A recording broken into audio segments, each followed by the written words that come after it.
नमस्कार, मैं मनमोहन मिश्र आप लोगों के सामने। और इन कुछ दिनों से क्षमा चाहता हूँ, मेरा वीडियो नहीं आ सका और कुछ लोगों की ये धारणाएं बनी होंगी कि मैं, क्योंकि राजस्थान, मध्य प्रदेश और छत्तीसगढ़ में नरेंद्र मोदी यानी बीजेपी की जीत हुई और मेरा प्रेडिक्शन, या मैं जो हमेशा कहता रहा शुरू से, कि यहाँ कांग्रेस की जीत होगी और सरकार बनाएगी, इसलिए मैं वीडियो नहीं बना रहा हूँ। तो ये सोचने वालों के लिए मेरा कहना है कि ये बात गलत है। हालांकि चेन्नई में आप जानते हैं काफ़ी तूफ़ान के कारण काफ़ी अस्त व्यस्त हो गया है सब सारी व्यवस्थाएं, और यहाँ तक कि इंटरनेट की सेवाएं और इलेक्ट्रिसिटी की सेवाएं काफ़ी बाधित हुई थी, जिसके कारण आप लोगों से के सामने नहीं आ सका। इसके लिए क्षमा चाहते हैं। अब धीरे धीरे सब कुछ ठीक हो रहा है।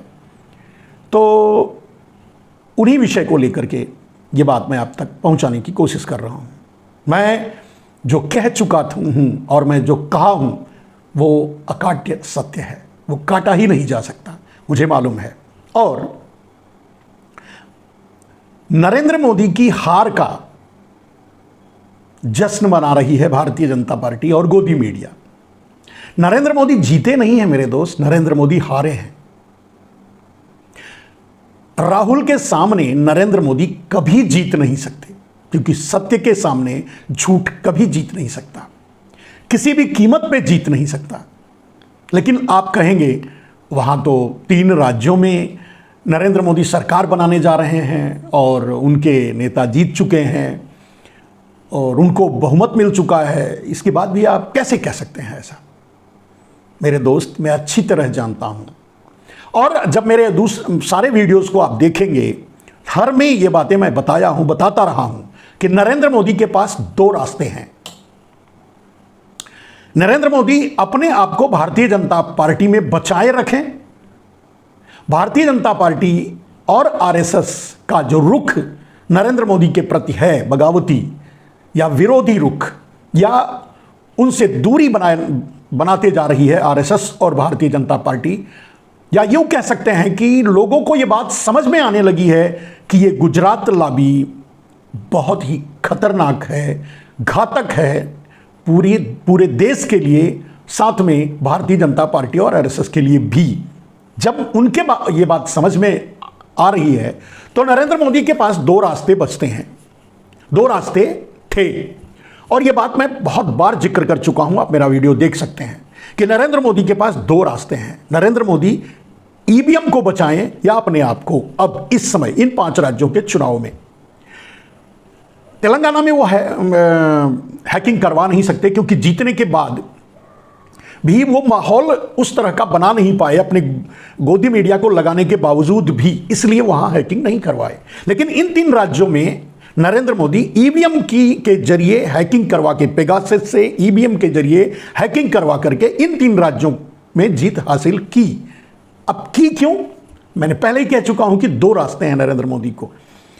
या तो नरेंद्र मोदी अभी इन 3 राज्यों में, जो कि नरेंद्र मोदी कर सकते हैं, हैकिंग करवा के चुनाव जीत लें और अपने खिलाफ उठ रहे भारतीय जनता पार्टी और आरएसएस के अंदर जो आरएसएस का विरोध और भारतीय जनता पार्टी में बगावत के सुर जो उनके खिलाफ, या यूं कह सकते हैं कि गुजरात लॉबी के खिलाफ, या यूं कह सकते हैं कि गुजराती माफियाओं के खिलाफ जो पनप रहा है, उसे दबाएं।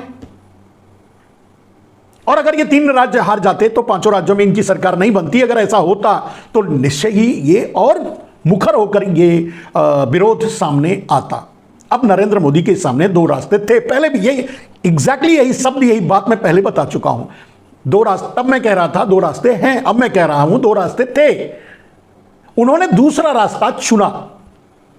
पहला रास्ता था कि ईवीएम को सेफ रखा जाए इन राज्यों में हारकर, और ईवीएम के जरिए प्रधानमंत्री बनकर 2024 में ईवीएम के जरिए प्रधानमंत्री बनकर इन राज्यों पर जबरदस्ती कब्जा कर लिया जाए, यहां की सरकारें गिराकर। एक रास्ता यह था। जो जनता जनार्दन का वोट है, जो जनता जनार्दन का फैसला है, उसे स्वीकार करें अभी, मतलब राजस्थान, मध्य प्रदेश और छत्तीसगढ़ के चुनाव में, और ईवीएम को बचा लें, ईवीएम के खिलाफ आवाज ना उठे। एससी ऐसा उनके पास रास्ता था। एक दूसरा था कि भारतीय जनता पार्टी और आरएसएस में उठ रहे उनके खिलाफ जो इनका माहौल, इनके खिलाफ, गुजरात लॉबी के खिलाफ जो माहौल बन रहा है, उससे पहले दबाया जाए। उसे दबाने का एक ही रास्ता था कि ईवीएम 2024 में देख लेंगे क्या होगा। अभी ईवीएम के जरिए मध्य प्रदेश, राजस्थान और छत्तीसगढ़ में चुनाव जीतकर सरकार बना करके अपने खिलाफ, यानी गुजराती लॉबिया, यानी गुजराती माफियाओं, यानी मोदी के अपने खिलाफ उठ रहे बगावत को शांत कर दें, लोगों को फिर से एक बता दें कि मैं ही अकेले जीत सकता हूं। मोदी क्या जीत सकते हैं? झूठ क्या जीत सकता है? झूठ ना आज न कभी न जीत ही नहीं सकता। झूठ हमेशा हारता है, लेकिन झूठे तरीकों का इस्तेमाल करके उसे जीत में बदल तो सकता है कुछ समय के लिए। वो बदल दिया। तो अपने खिलाफ उठ रहे बगावत को रोकने के लिए, अपने खिलाफ उठ रहे माहौल को दबाने के लिए, अपने ही नेताओं को डराने के लिए नरेंद्र मोदी ने इन तीनों राज्यों में सीधे हैकिंग करवा के, ईवीएम के जरिए हैकिंग करवा करके चुनाव जीता, जो कि वो 2024 के लिए सेफ रखते। मैंने कहा था यह उनका पहला रास्ता था। उनका प्लान ए क्या था? प्लान ये था, प्लान ए और प्लान बी। प्लान ए था कि वो इन राज्यों में अभी चुनाव हार लें, चुपचाप जो जनता का फैसला है उसे आने दें और कांग्रेस को सरकार बनाने दें। 2024 में ईवीएम का इस्तेमाल करके प्रधानमंत्री बनकर इन सरकारों को गिराकर फिर से हासिल कर लें। एक प्लान ये था। उसमें ईवीएम के खिलाफ कोई बगावत नहीं होगी, ईवीएम के खिलाफ कोई आवाज नहीं उठेगी, वगैरह वगैरह वगैरह। उन सब प्लान ये था। प्लान बी क्या था कि अगर ऐसा नहीं होता है, माहौल कुछ ज्यादा गर्म होता है, उनके खिलाफ माहौल बनने लगता है, गुजरात लॉबी या गुजराती माफिया या गुजरात, इस चीज को लोग एक एक गांव, एक एक घर तक जब बात पहुंच रही है, तो इसका परिणाम आज और कल दोनों इसी तरह के आएंगे। इसके लिए पहले इसको दबाना जरूरी है। पहले अपने आप को भारतीय जनता पार्टी में प्रासंगिक बनाए रखना जरूरी है। इसके लिए नरेंद्र मोदी ने प्लान बी पर काम किया, यानी चुनाव अभी का, इन तीन राज्यों का चुनाव ईवीएम से जीता। प्लान बी को उन्होंने सक्सेस किया, इन तीन राज्यों का चुनाव जीता, रिस्क लिया ईवीएम पर। और यह अब और पूरी प्रखरता के साथ साबित हो गया, सामने आ गया कि नरेंद्र मोदी किसी भी कीमत पे बिना ईवीएम का जीत नहीं सकते। अब कांग्रेस का अगला भारत जोड़ो यात्रा ईवीएम के खिलाफ होना चाहिए। अगर नहीं वो सोच रहे हैं तो उन्हें भी सोचना चाहिए। अगर ईवीएम रहा तो इसी तरह नरेंद्र मोदी 2024 का चुनाव भी जीत लेंगे। राजस्थान, छत्तीसगढ़ और मध्य प्रदेश की जनता ने नरेंद्र मोदी को वोट नहीं दिया है, भारतीय जनता पार्टी को वोट नहीं दिया है। एक मैं समझता हूं इनको दहाई, मतलब 2 अंकों का आंकड़ा कहीं भी पार नहीं कर पाते, कभी भी पार नहीं कर पाते, किसी भी कीमत पे बहुमत के करीब भी नहीं पहुंच पाते, बुरी तरह से हार रहे थे।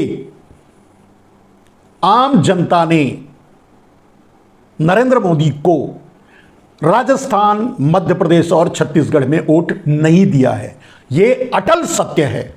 लेकिन नरेंद्र मोदी भारतीय जनता पार्टी में अपना दबदबा बनाए रखने के लिए, अपने वर्चस्व को बचाए रखने के लिए, अपने आप को बनाए रखने के लिए, अपने आप को बचाने के लिए ईवीएम को दांव पे लगाया, ईवीएम का हैकिंग का इस्तेमाल किया।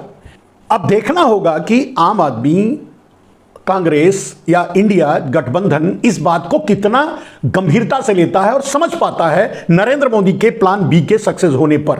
अगर नरेंद्र मोदी ने प्लान बी पर इतना बड़ा रिस्क लिया है तो उनके पास प्लान सी 2024 के लिए तैयार होगा। यानी अगर ईवीएम को नहीं बचा पाए तो क्या करेंगे? इमरजेंसी डिक्लेयर कर देंगे या संविधान में कोई परिवर्तन करेंगे, ये क्या करेंगे?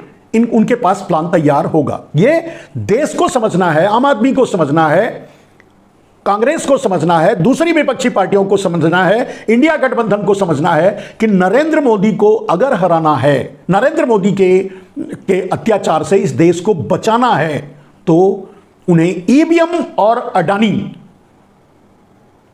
पर सीधे एग्रेसिवली हमेशा इस मुद्दे को सामने रखना है, ईवीएम को हटाना है।